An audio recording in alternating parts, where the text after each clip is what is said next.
E nesta segunda hora tenho como meus convidados Nuno Guimarães.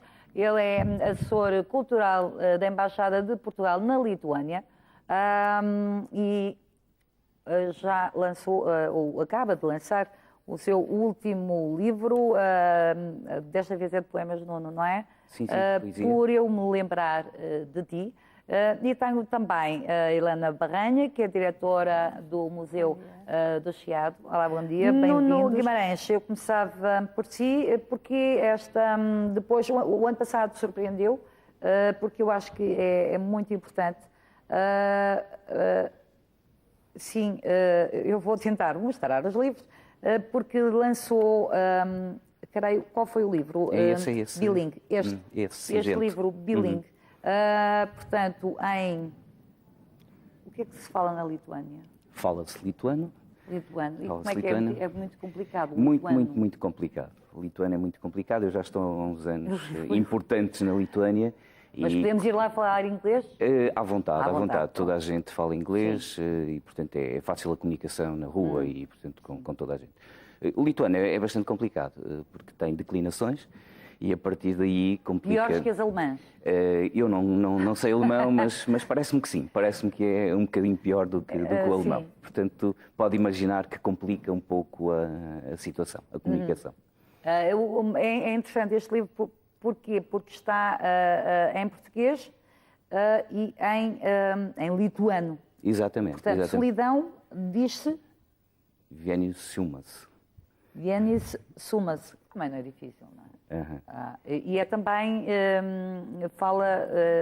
também de poemas. É de poemas. Aliás, esses 4 livros que tem aí são todos de poesia.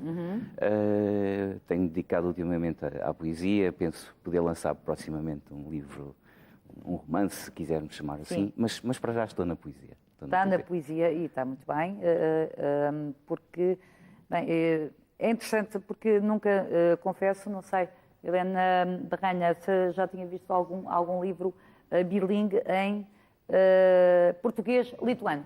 Ainda não, é a primeira vez e de resto. E vamos aprender, podemos aprender. Temos de aprender há um bocadinho, não é? Exatamente, e nós no museu temos tido alguns contactos com diversas embaixadas portuguesas por toda a Europa, no sentido da divulgação cultural. Temos dado esse contributo, nós, o museu, e também o Instituto dos Museus e da Conservação. Portanto, é interessante, tem estes, não é? Este mais, são 3, 4 livros. O último é este, deixa eu ver se a minha realizadora, o Rosário, não se irrita comigo por eu estar sempre a mexer nos livros, é por eu me lembrar de ti, este sim, em português. O que é que Vilnius é a capital, certo? Exatamente, Bem, da Lituânia. Alguma coisa eu consegui acertar. Como é que vê, e trabalhar numa embaixada portuguesa, e vamos já continuar a falar dos livros, certeza. mas os acontecimentos, por exemplo, em Londres? Ora bem, a comunidade lituana é pequena. A comunidade estrangeira em Vilnius, e a nossa é muito pequena. Eu costumo dizer um pouco a brincar que somos 6, portanto somos meia dúzia. De qualquer forma, é preocupante porque, fundamentalmente, os lituanos têm uma grande comunidade em Inglaterra. E, por isso, fala-se em cerca de 1 milhão de lituanos que nos últimos 3, 4 anos saíram da Lituânia. Porquê?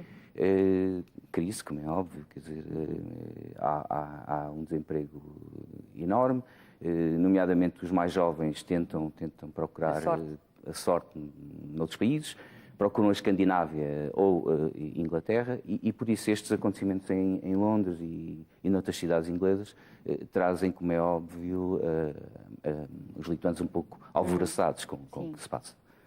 Mas não tem tido notícias, portanto, de qualquer problema que envolva jovens lituanos nos motins? Não tenho tido notícias nesse sentido. Felizmente. Felizmente parece-me que não tenho tido problemas. Ainda bem. Vamos já continuar a conversar. Também converso, não sei se os meus convidados concordam com isso, que muitas vezes falamos da Europa, não é? E tal, porque as pessoas passam fome, as pessoas... Claro está que há pessoas em dificuldade e não vamos esquecer essas pessoas, mas há casos muito mais graves que nós nos esquecemos e só de vez em quando é que nos lembramos dele. Claro, e eu penso que também muitas vezes pensamos mais na globalização para aquilo que ela tem de mediático, de especulativo, e hoje em dia estas crises sucessivas e quase irresolúveis dos mercados, não sei quê, orientam muito a opinião pública para esse outro lado da globalização e esquecemos de um lado trágico, que é da falência do modelo de desenvolvimento, que implicou para que os países de uma parte do mundo, essencialmente países do hemisfério norte, tivessem um nível de vida médio ou mesmo acima da média, que uma grande parte do globo permanecesse na mais absoluta miséria.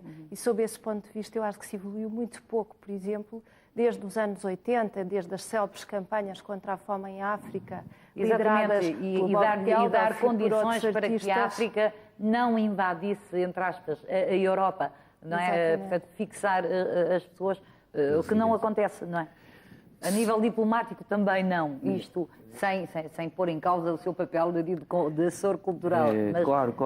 A diplomacia falha nisso também. Eu penso que sim, falha um pouco. E falha fundamentalmente, não estou a falar da diplomacia, mas em geral eu acho que há uma crise de solidariedade. Eu penso que a palavra fundamental disto tudo é um pouco a solidariedade e sermos cada um de nós solidários em pequenas coisas. Se isso acontecer, eu penso que é possível. Sou um pouco romântico e um pouco utópico nesse tipo de coisas e concordo com a doutora no que diz respeito à focalização de alguns aspectos da globalização que escondem e que acabam por não trazer a parte negativa da globalização e, digamos, aqueles que estão a sofrer. Parece que não há uma fome, por exemplo, permanente, não é? Parece que há uma fome só cíclica. Exatamente.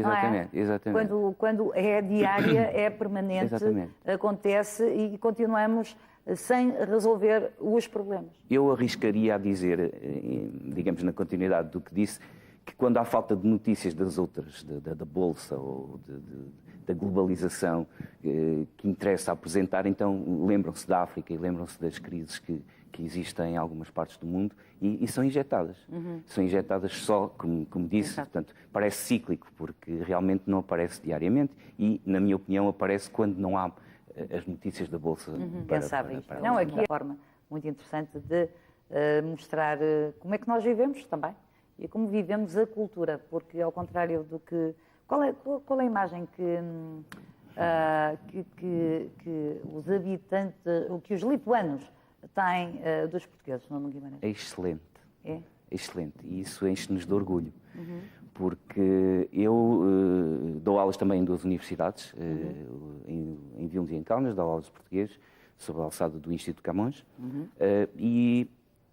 Para pegar um pouco nas suas palavras, o ano passado começamos um curso de cultura portuguesa pós-25 de Abril, pós-Revolução, onde falamos do Museu de Chiado. Portanto, eu tenho cuidado, estruturei o curso com muitas imagens, com visitas virtuais a várias partes do país e da história, etc., e da cultura portuguesa. E o Museu de Chiado, portanto, é conhecido neste momento na Lituânia também, e com muito gosto e com muito prazer.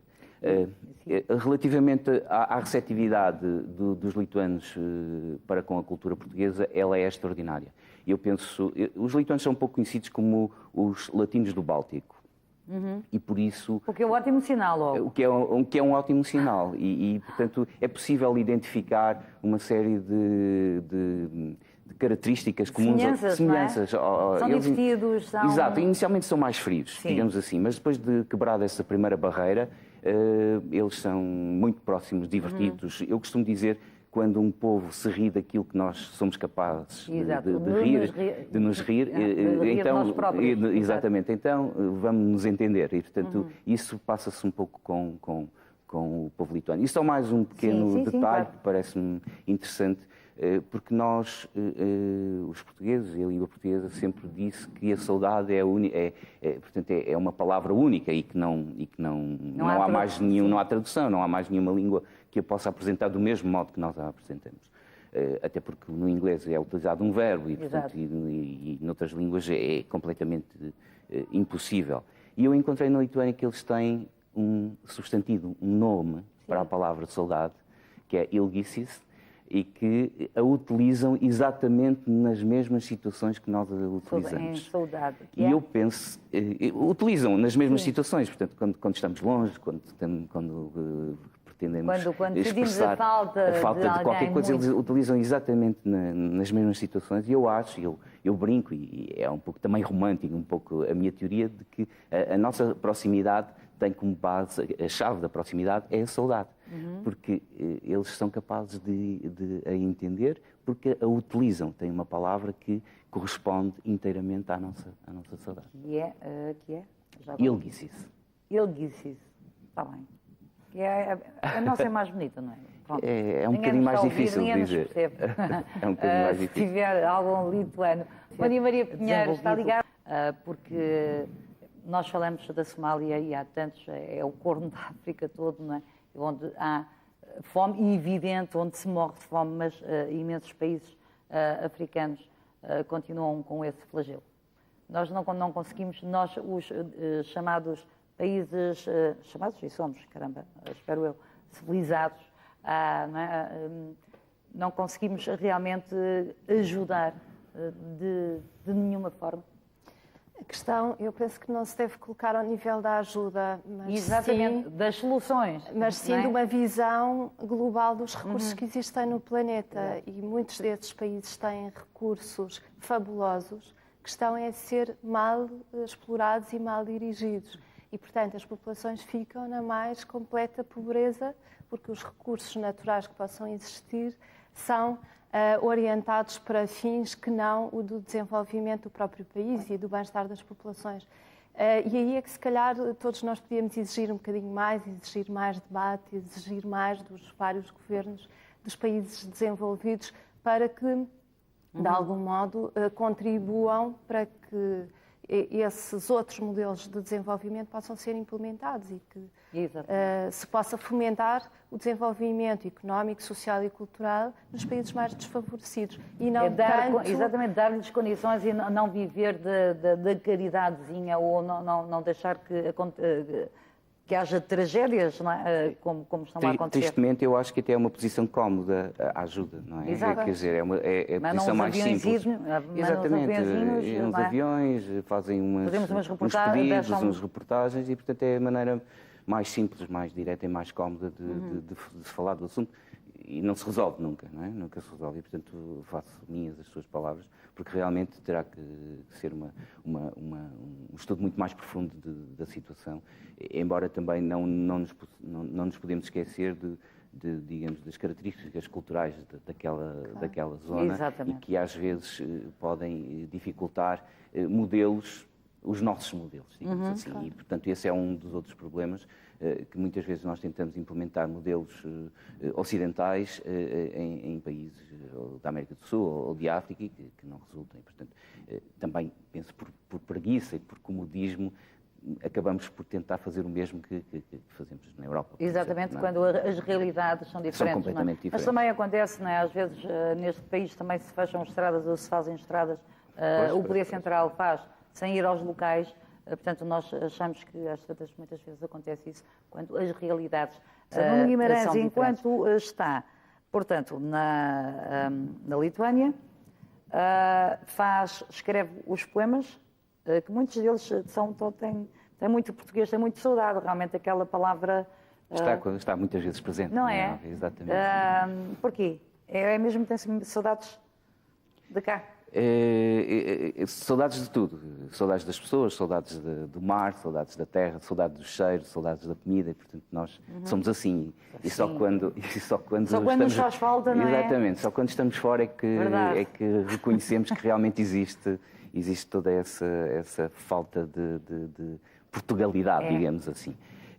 Eu aproveitava porque eu vim a Portugal para uns dias de férias e aproveitei para fazer a apresentação do livro em várias cidades.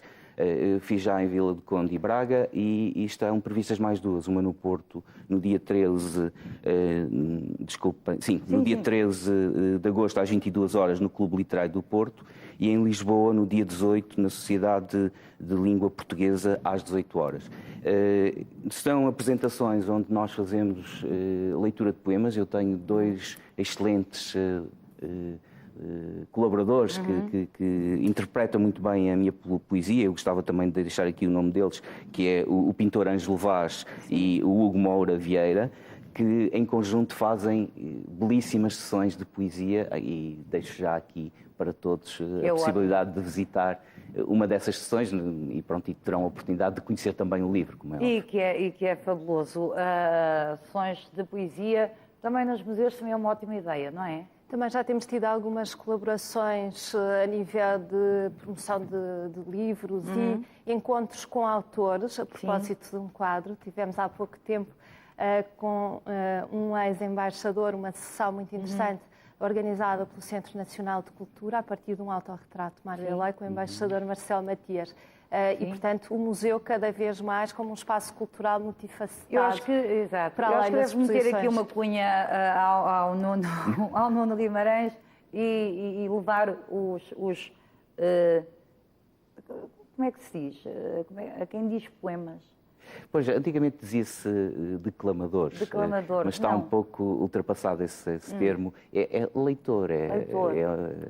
Um dizedor de palavras, que eu acho muito, não sei, vou ver se existe essa palavra, para ir ao museu. Parabéns pelos livros, pelos poemas. Muito obrigado. Cheiros de palavras. O último, por eu me lembrar de ti, o rio que corre indiferente e a solidão, o livro bilingue em lituano e em português, feito por Nuno Guimarães, assessor cultural na Embaixada Portuguesa na Lituânia. Helena Barranha, maior sucesso já ganhou aqui visitantes que não conheciam o Museu do Chiado. Espero que seja um sucesso, porque a nossa cultura merece. Discurso Direto fica por aqui. Já a seguir as notícias com o Marcos Pinto. Até já. Toda a informação atualizada hora a hora no TVI 24 e em tvi24.pt.